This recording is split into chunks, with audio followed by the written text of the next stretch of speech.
I have earned more than $7,000 just in 2 months using this automation.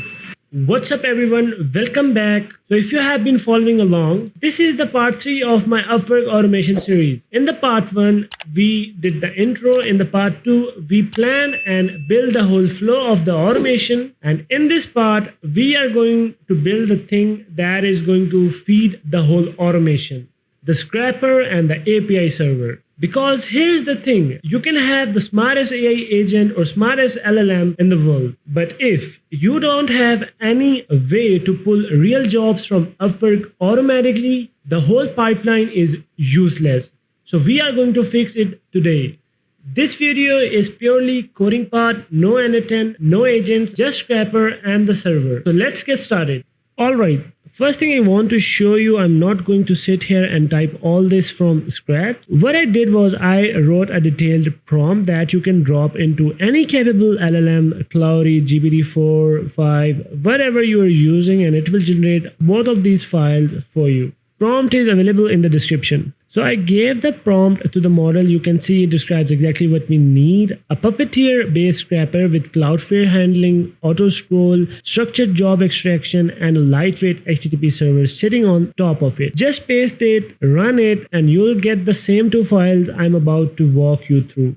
Okay, so let's actually understand what this code is doing, because this is not a simple fetch request. Upwork is heavily protected. You can't just hit their search URL and call it a day. You will get Cloudflared instantly. So we need something smarter. The scraper uses a package called Puppeteer Real Browser. Think of this as a Puppeteer, but with anti-detection built in. So basically what it does is it spoofs a browser fingerprints. So Upwork and Cloudflare see a real human browser, not a bot. Now, the first thing the scraper does when it opens a page is check, are we hitting a Cloudflare challenge? That is this Cloudflare challenge function doing. It literally reads the title and HTML and looks for phrases like just a moment or catching your browser. Those are the dead giveaways that Cloudflare has intercepted us. If it detects that, it goes into the function wait for Cloudflare clear, which is just a pulling loop. It keeps checking every 1.5 seconds for up to 3 minutes until Cloudflare passes us through. And because we are using Puppeteer Real Browser with Turnstile on,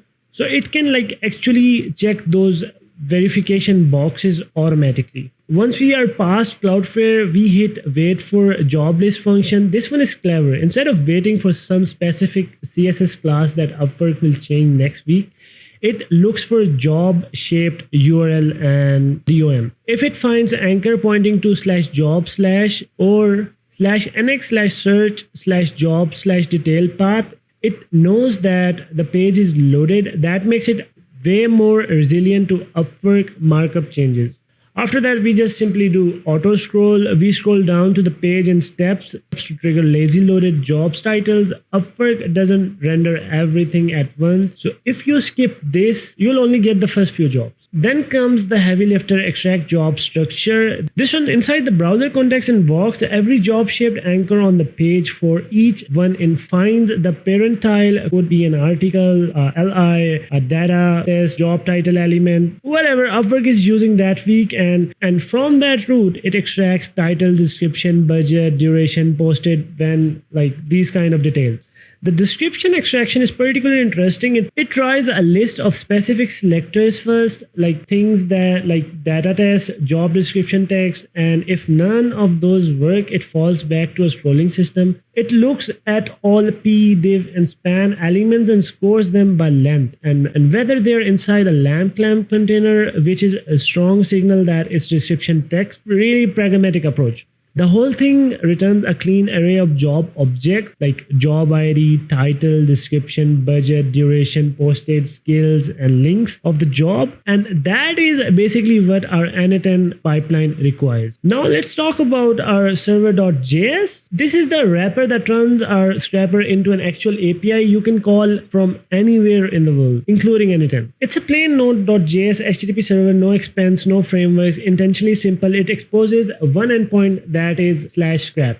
You can hit it with two ways, a get with query parameters or post with a JSON body. Either way, you pass two things, the Upwork search URL you want to scrap and a password. The password is just a hardcoded string right now, so you can lock it down and not expose an open scrapping endpoint to the world. If the password doesn't match, you get a 401 error. If the URL is missing, you get a 400 error, which basically describes clean error handling throughout. When a valid request comes in, it calls scrap jobs, wait for it to finish. This is synchronous per request by design because we are launching a real browser window and then returns the result as JSON. One important thing, it caps the response at 5 jobs. You can see maximum jobs returned 5 at the top. This is intentional for now. In our automation pipeline, we don't process 50 jobs per trigger. We want a tight manageable badge that the AI agent can evaluate properly. There is also a /health endpoint that just returns OK, true, plus some metadata useful for checking if the server is up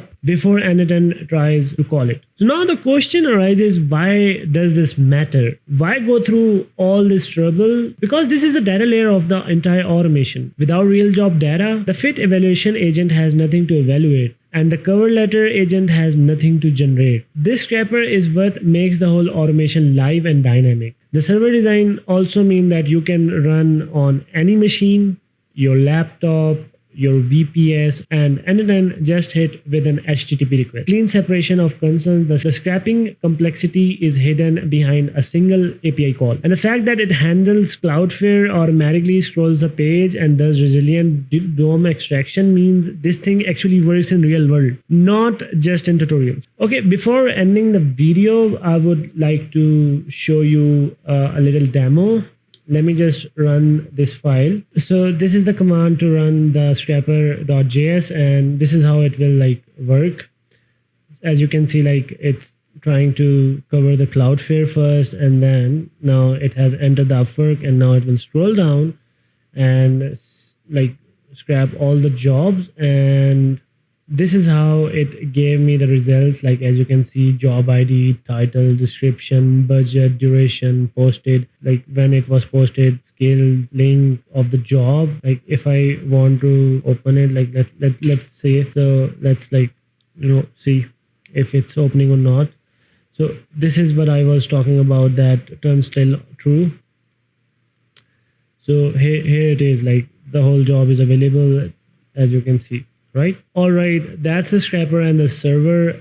Grab the prompt from the description and generate the files and get it running locally. In the next part, we are going to work on the N8N whole workflow, and we are going to test it out. So the whole thing start running end to end. And that's what it gets really interesting. If this video was useful, please drop a like, subscribe to my channel, and let's meet in the next video. Thank you.